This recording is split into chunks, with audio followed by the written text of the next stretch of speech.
This is a production of Cornell University.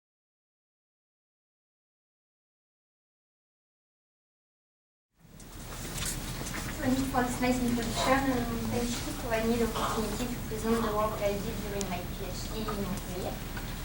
So the title of my presentation is Exploring the Oryza genus diversity to search for novel tail effector-dependent sources of resistance against Xanthomonas oryzae Oryzae. The Xanthomonas is a gram-negative gamma proteobacteria with a size of genome around 5 megabases. This genus is composed by 27 species, 80 pathologies, able to infect over 400 plant species, dicots like cotton or cabbage and cassava, and monocots like rice or banana trees. And these species can mix with different diseases like necrosis, cankers, blight, and infect different organs as leaves, stem, or fruits, for example. So in this bacteria, many determinants are involved in pathogenicity, like adhesins, exopolysaccharides, or several secretion systems that allow the secretion of, for example, proteases, toxins, cell wall degrading enzymes. And among these secretion systems, the type 3 secretion system is particularly important. So it's a molecular syringe that allows the transformation of specific effectors called type 3 effectors from the bacterial cytoplasm into the plant host cell. This type 2 secretion system is present and essential for pathogenicity of many Xanthomonas, and the crucial role of the type 3 effectors was demonstrated. So among these type 3 effectors in Xanthomonas, we have the tail effectors for transcription activator light. Xanthomonas species contain a variable number of tail effectors, with some species like Xanthomonas comestis cultivar vesicola that infect banana trees that doesn't contain tail effectors, and other species like Xanthomonas oryzae that can contain up to 28 tail effectors. And it was shown that some of these tail effectors play a central role for pathogenicity. So for example, as illustrated here, tail C from XO is required for the lesion development. Same for the tail PTHA4 from Xanthomonas C3, that is essential for the canker development on citrus. So these tail effectors are able to manipulate the host transcriptome. They are structurally conserved with inci-terminal NLS domains that allow the nuclear localization, an activation domain that allows the activation of the transcription, and a central domain that is the recognition domain for the DNA-specific binding. So this central domain is composed by a sequence of repeats of 34 amino acids, nearly identical, where only change the residues in position 12 and 13. Called hypervariable D residues or RVD. And it's this sequence of RVD that will define the DNA-specific binding. Indeed, according to the type code elucidated in 2009, each RVD will recognize specifically one nucleotide in the target box in the host. So for example, NI will recognize specifically a A, HD, a C, etc. So here we have represented the crystallographic structure of the tag with the repetition in color wrapped around the double strand of DNA and interacting via the RVD. With the elucidation of the type code arises the possibility to predict via bioinformatic algorithm the target genes in the plant, provided that we have the sequence of RVD and genomic data available in the host.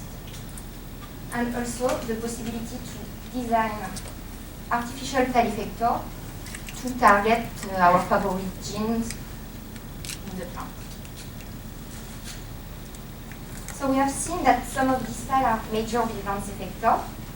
This because they target specific genes called susceptibility genes. So what is a susceptibility gene?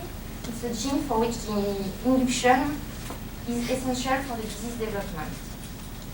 We know several susceptibility genes in rice, in citrus, in pepper, and cassava, and they grouped into two categories.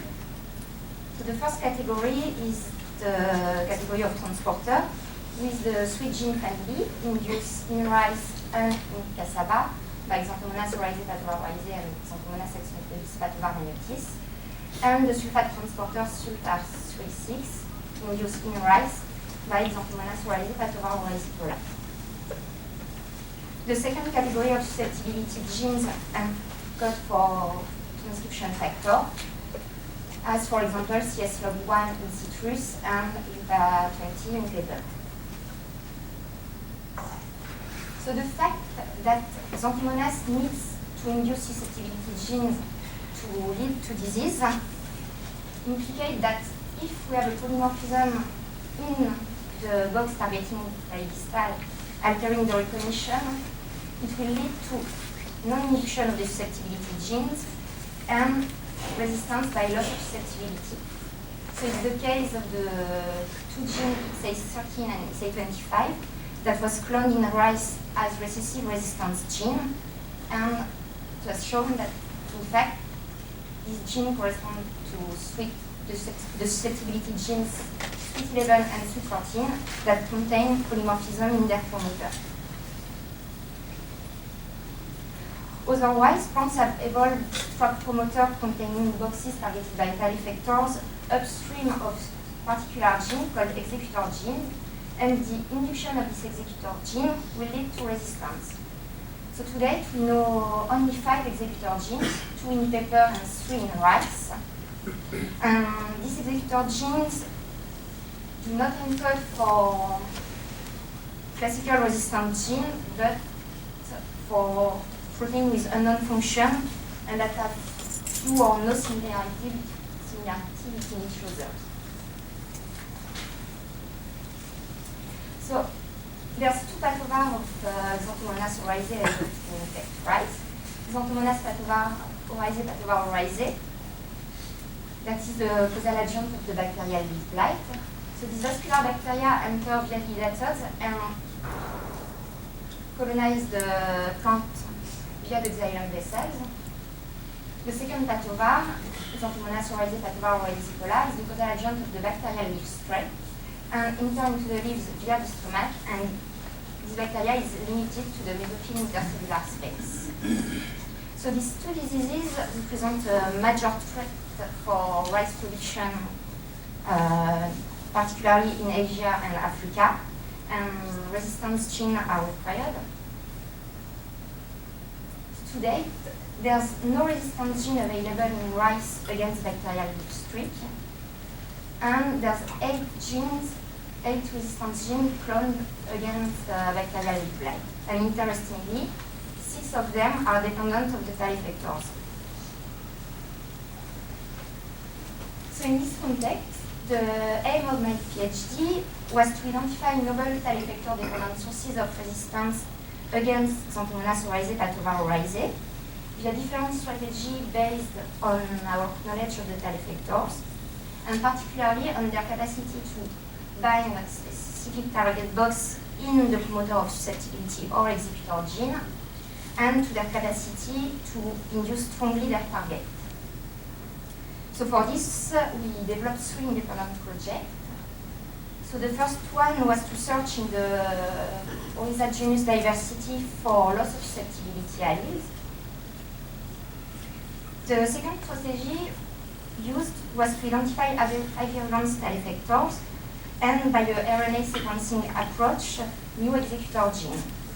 So I identified several executor genes responding to 2 different tags. These candidate genes have to be validated, and I will not talk about this part today. And finally, the last strategy was to engineer executor resistance against XO and XOC. So for the first part, the SWIT family is a family of susceptibility genes targeted by Xanthomonas oryzae, Pathology, and this family encodes for sugar transporter that allow the efflux of sucrose from the cell to the apoplast, where it could be available for the bacteria. We know about 20 genes that belong to this family in rice, and all the members of the clades the clade 3, were shown as susceptibility genes. The most important of them is OS sweet 14, as it is known to be targeted by multiple strains. So by the strain base 3 from Burkina Faso via TALC.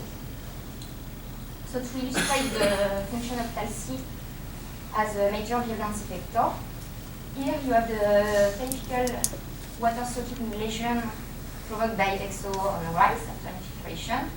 So we can see that there's a water-soaking lesion extended around the infiltration area. When TALC is mutated in the strain base 3, there's no more this water-soaking lesion, and when we add TALC in the mutant strain, there's restoration of the susceptible phenotype and complementation. So this susceptibility gene, sweet 14, is also targeted by the strain MAI1 from Mali via TAL5 and via a totally distinct box in the promoter of this gene.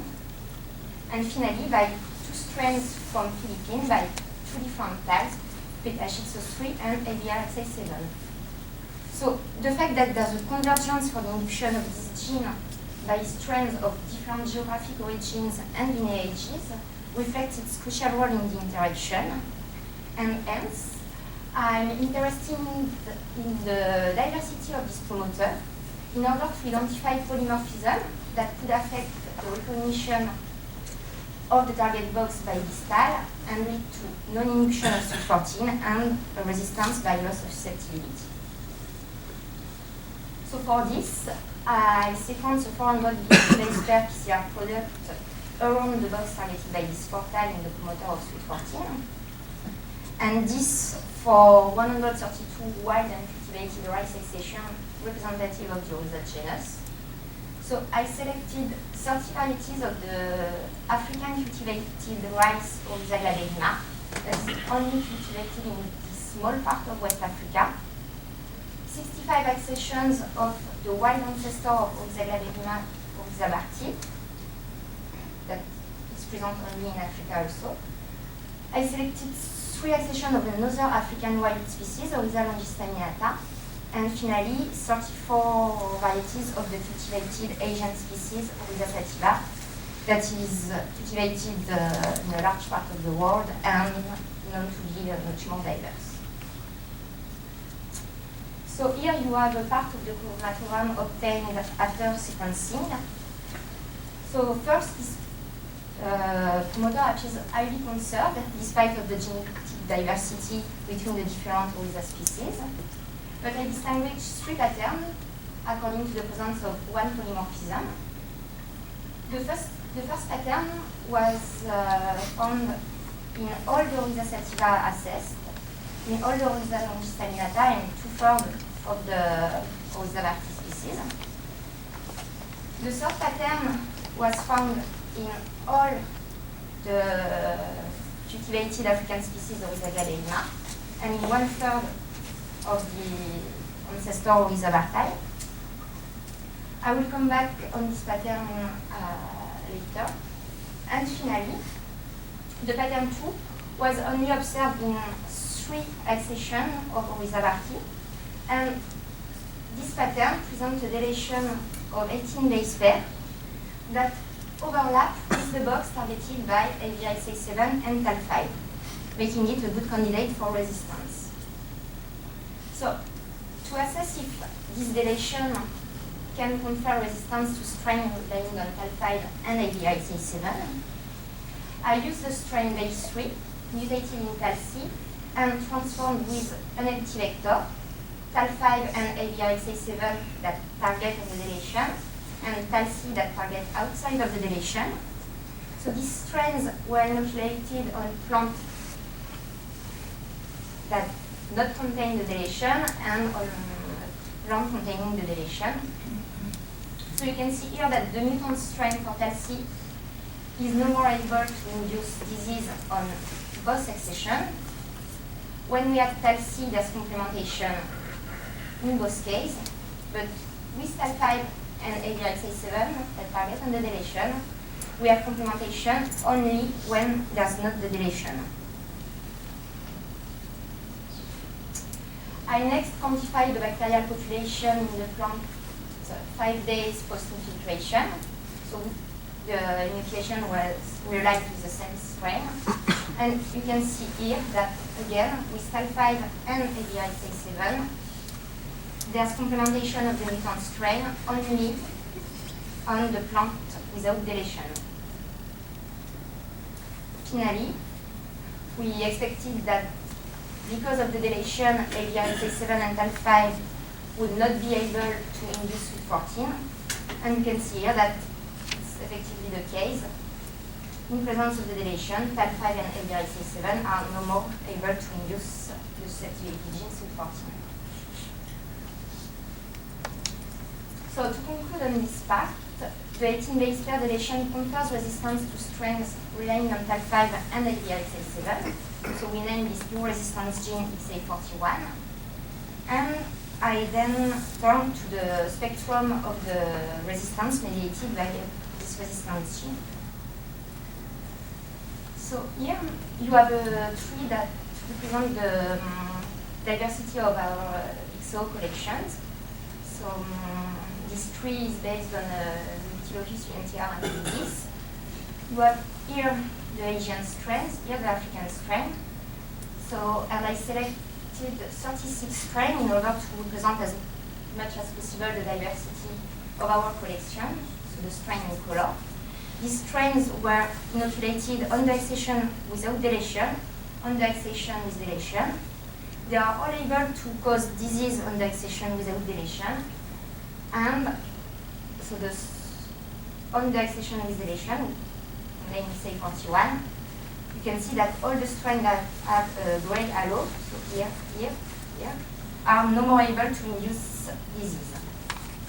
So as a conclusion, XA41 confers resistance to 50% of the strain, and this independently of their geographic and genetic lineages. So let's go back to the pattern 3. So to assess what happened with this pattern, I clone the PCR product and I sequence it again. And you can see that, in fact, in the pattern 3, we have at the same time the presence of the promoter without deletion and the promoter with deletion. So all the Oryza glabellima present the pattern 3. Containing the two versions of the promoter. So first, I looked at the publicly available genome sequence of Oryza glabellima, and curiously, I couldn't find this two versions of the promoter. So we decided to went for biosequencing of two accessions of Oryza glabellima. So here, you have two concentrated sequences containing the promoter of SWIT14, built from BioRid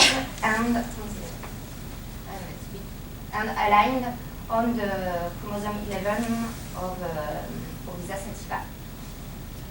So first, you can see that XA41 is present in the two accessions of Oryza glabellima. So SWIT14 with the deletion in the promoter. And that there's a 3.2 kb DNA fragment duplicated in Oryza glabellima, containing the promoter of SWIT14 without deletion and the first exon of SWIT14. So to confirm that XA41 is well present in Oryza glabellima and to investigate what happened in Oryza barti pattern 3 accessions, I designed primer to specifically recognize the promoter without deletion and with deletion, and primer specific of the truncated SWIT14 and SWIT14. So this genotyping by PCR confirmed first that Oryza sativa doesn't contain the truncated SWIT14. On the contrary, you can see that all the African species contain the duplication, even the Oryza barti that present the pattern 1 after sequencing. Finally, pattern 2 and pattern 3, Oryza and Oryza glaberrima, contain the resistance gene XA41 and were assessed for resistance. So I used the same strain than before, and you can see here that on the pattern 1, TAL5 and LVI-XA7 are able to cause water-sucking lesion on rice. But pattern 2, as pattern 3, are resistant to strain relying on TAL5 and LVI-XA7. So pattern 3 is the case for Oryza that present the pattern 3 and for Oryza glaberrima. Finally, another interesting thing is that in the Oryza species, you have the presence of the 3 patterns. I hence look at the distribution of the patterns inside the diversity of this species. So this tree based on 235 SNP markers represent the diversity of the Oryza species. You can see that this species is divided in 2 genetic groups, OBAR1 that contain accession from West Africa and OBAR2 that contain accession from Central and Austral Africa. And interestingly, the distribution of the pattern of the 3 patterns follow this genetic structure and geographic distribution, as all the pattern 2 and 3 that contain the deletion are in the same branch of OBAR1 and come from West Africa. So according to this, I proposed an hypothetical model for the evolution of sweet 14 in African rice. So first, the duplication would occur in an ancestor of Oryza in Africa, as this duplication is not present in Oryza sativa. Then the event of deletion would occur after the duplication event, and probably in West Africa, leading to the pattern 3. A rare event of gene conversion would lead to the pattern 2. And finally, Oryza glaberrima would have been domesticated in West Africa from the pattern 3, as all the Oryza glaberrima contain the duplication and XA41. So as a conclusion, we identified a new resistance gene, XA41, that confers a broad spectrum resistance against Xanthomonas oryzae, Doctoral oryzae. This demonstrates the potential to exploit the diversity to identify resistance by loss of susceptibility via a simple molecular screen. And in perspective, these results raise several questions. As sweet 14 is the only non-susceptibility target for African strain, we can ask whether TAL-C that was identified only in African strains could result of an adaptation of West African XO to break down the XA41 mediated resistance. It's remarkable to see that 50% of the XO strains, independently of their geographic and genetic lineages, target the same region in the promoter of the same susceptibility genes. For the strain that break down this resistance, we can imagine that, as is the case for TAL-C, they target another box in the sweet 14 promoter, or they target other sweet genes and maybe susceptibility genes that are not known yet. And XA41 represents a good tool to identify strains that don't use this high targeted region and to study the diversity of XO-TAL effectors. Finally, our results suggest that this duplicated promoter doesn't interfere with resistance and susceptibility, but it cannot be excluded that there's a function of this duplicated promoter, for example, as a decoy. So I finished with the first part. My second project was to engineer executor resistance against XO and XOC. So this last year, some publications have shown that it's possible to clone executor gene downstream of promoter targeted, engineered to be targeted by different tile effectors. So the first team engineered the promoter of the paper executor gene BS3 to be recognized by 3 tile effectors, and they showed that the transitory expression of BS3 by these 3 tile effectors in Nicotiana bentamiana lead to an hypersensitive response. The second study showed that the stable transformation of the executor gene Effector-Dependent in rice downstream of a promoter containing boxes recognized by 3 exocytale effectors and 3 tile effectors from XO confer resistance to both pathogens. But today we have few executor genes that are known, so 5 in paper 3 in rice, and we wondered if other resistance genes like NBLRR could also confer resistance to Xanthomonas and could be used to engineer resistance. So there are dozens of resistance genes cloned against the rice-blast fungus Maniaporte oryzae. So it's this model we chose to use, and specifically the interaction between AVR1 Co39 and PE39. So you can see here that when Maniaporte oryzae carries the avirulence gene AVR1 Co39, rice containing the locus PE39 is resistant, and it's not the case in absence of AVR Co39 or in absence of the locus PE39 in rice.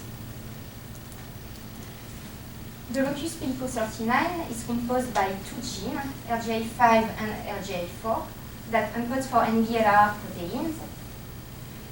In absence of the pathogen, RGA5 represses the autoactive NBLR RGA4, and the recognition of AVR1 Co39 by RGA5 suppresses the inhibition of RGA4 and lead to a hypersensitive response and resistance in rice. So in consequence, our strategy was to make induce AVR1 Co39 by Xanthomonas oryzae tile effectors in order to see if the resistance mediated by the recognition of these fungal effectors can also confer resistance to Xanthomonas oryzae. So for this, I used transgenic lines carrying the fungal AVR gene AVR1 Co39 downstream of the PUS promoter in the genetic background Kitake and in the susceptible one Proto51. The reporter gene read A that encode for beta glucuronidase was cloned downstream of the same promoter and used as control. Then detail was designed to target specifically the PUAS promoter and transform in XO and XOC. And so this in order to assess if the specific induction by the detail of our fungal AVR gene can lead to resistance in the PE39 background. So details, it's designer tile. Sorry. So first I assessed by qPCR the ability of the detail to induce specifically at AVR1 Co39. And you can see here that there's only induction in presence of the detail in the 2 lines of Kitake containing AVR1 Co39 and in Proto51 in comparison to the empty vector and the water. So this detail is also able to induce the lead A reporter gene when it's delivered by XO, as you can see here. And the same with XOC. So then XO carrying the detail or the empty vector were infiltrated on the transgenic rice line of Kitake and Proto51 carrying the reporter gene with A or the fungal virulence effector AVR1 co39. And you can see here that the induction of AVR1 co39 by the detail in XO in the plant containing PICO39 leads to a strong reduction of the water-soaking lesion, and this in comparison to all other conditions. And here, so you have the result after inculpation with XOC, and you can see that the same reduction is observed. So I then measured the lesion length after leaf clipping inoculation with XO containing the detail and the empty vector. And you can see here that in Hitake, the induction of AVR1 co39 leads to a strong reduction of the lesion length on both slides. Finally, I measured the bacterial population either after leaf clipping inoculation in the second part of the leaves. And again, you can see that when the detail induces AVR1 co39 in the PICO39 background, there's a strong reduction of the amount of the bacteria in the leaves. So to conclude, the recognition of the fungal effector AVR39 by PICO39 confers resistance to both pathovar of Xanthomonas oryzae. And as RGA4 is an autoactive NBLRR, we wondered if the direct induction of RGA4 by designer tile could also lead to resistance. So for this, I designed two details to target specifically the promoter of RGA4. These details were transformed in XO, and you can see here that in combat that do not contain the PICO39 locus, the three strains leads to water-soaking lesion. In contrast, in these three varieties that contain the locus PICO39, you can see that we have a strong reduction of the size of the water-soaking lesion when there's induction of RGA4. And you can see here that in the Co39 variety, the response is particularly strong. I next did leaf clipping inoculation with the XO strain containing the detail RGA41. And you can see that the size of the lesion observed confirms the previous result, with here a strong diminution of the lesion length with in the Co39 variety. So to conclude, the RGA4, RGA5 mediated resistance that controls the fungal pathogens Maniaporta oryzae is also able to control the vascular disease caused by XO and the non-vascular disease caused by XOC.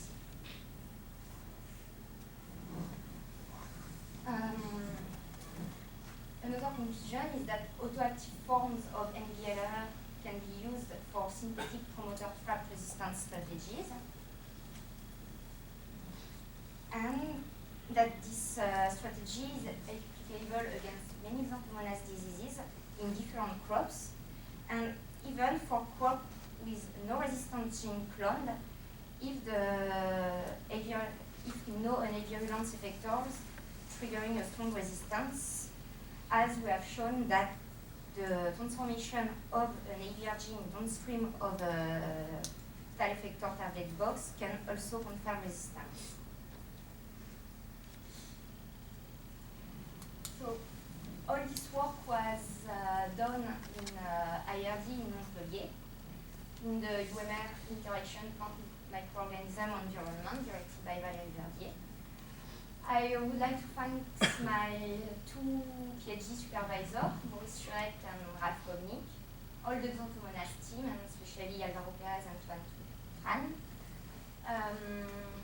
Alain Lesquier and François Sabot that provided me the seed of the African species of rice, and for the genomic data on Oryza glaberrima.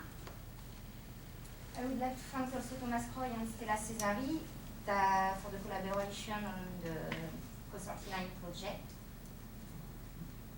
Thank you to the Bog Lab for their welcoming since my arrival, and thank you to all of you for your attention.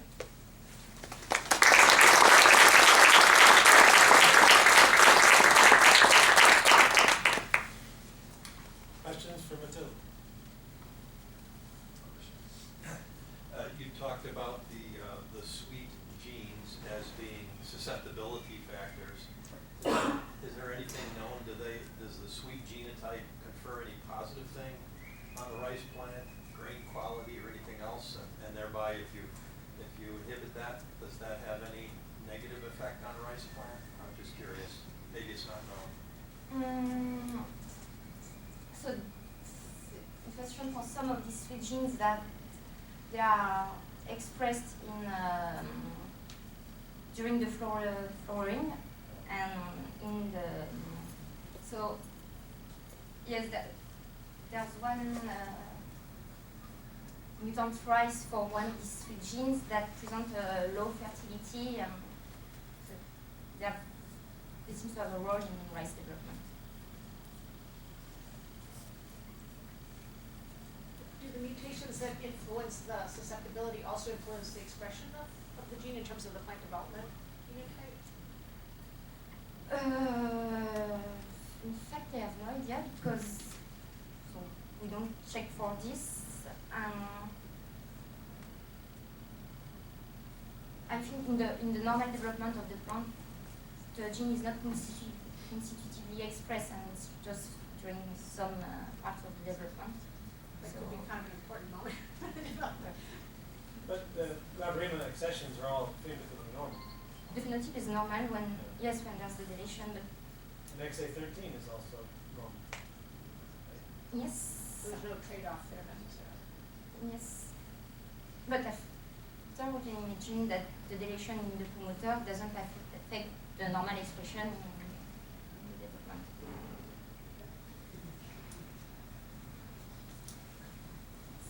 A question about the concept of the duplication in the sweet 14 promoter possibly acting as a decoy. I mean, is there any indication that that the levels of effectors going in are insufficient to fully activate genes, and so you would have sort of a saturation effect with the vulnerable to the decoy? We have no idea about this, but it's one of my hypotheses that maybe the fact that there's this duplication, the quantity of tail effectors targeting the sweet 14 genes could be reduced, and that maybe the fact that there's less induction could lead to less susceptibility. But just sort of in general, I just